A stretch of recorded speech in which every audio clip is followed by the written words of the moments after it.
أنزلناه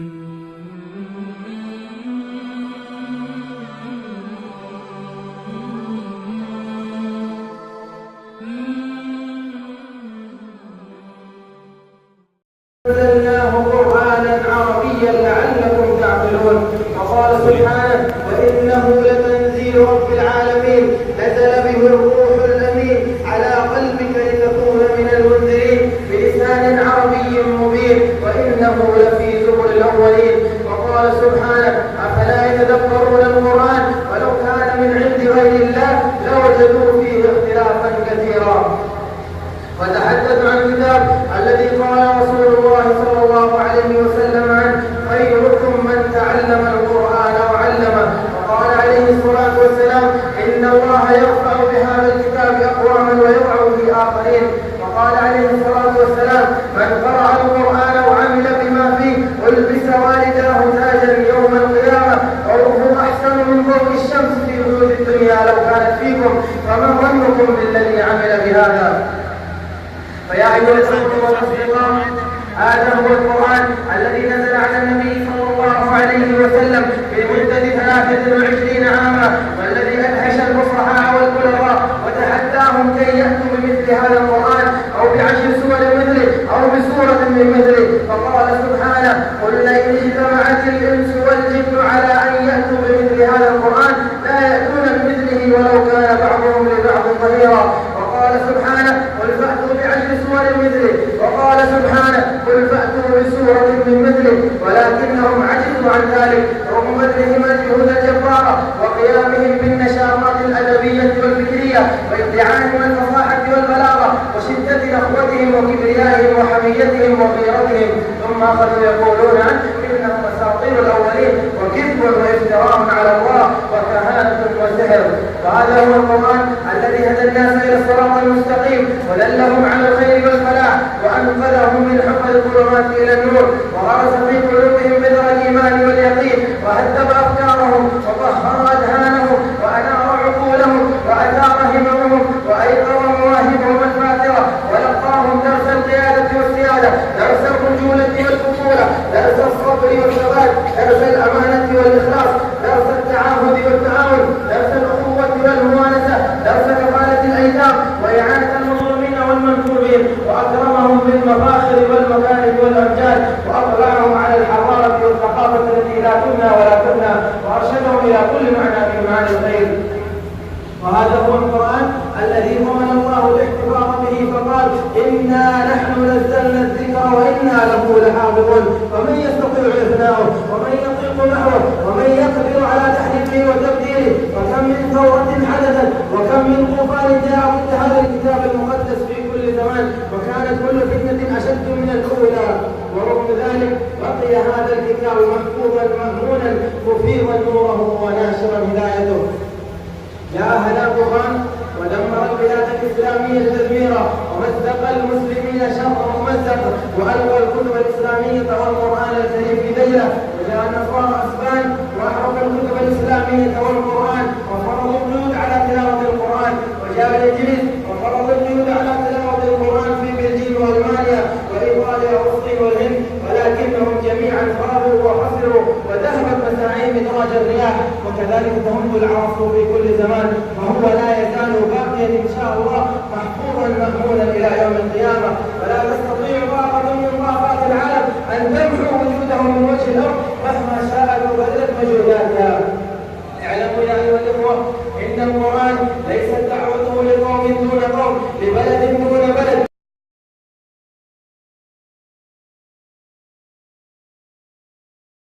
وما أرسلناك إلا مبشرا ونذيرا صدق الله العظيم.